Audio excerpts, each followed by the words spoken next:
A nurse practitioner is someone who has completed their nursing degree, so their bachelor, and then typically after a couple of years of working as an RN, you can apply to take your NP.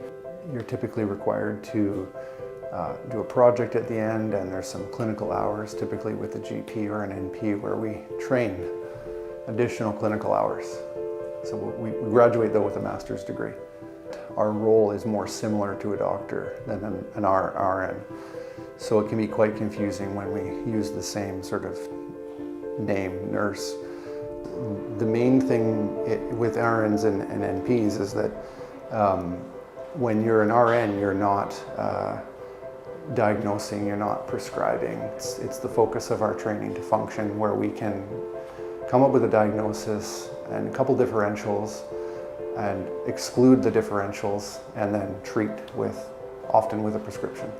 I think when NPs first came out, the focus was primary care, and that's kind of where we got started. I mean, that is sort of the backbone of NP practice, I think, and even in the US, where they've been around for over 50 years.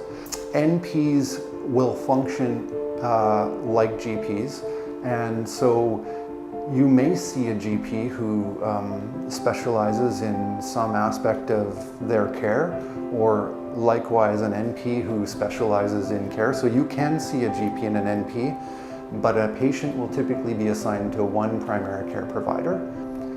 So a typical visit with an NP will be very similar to that of a GP.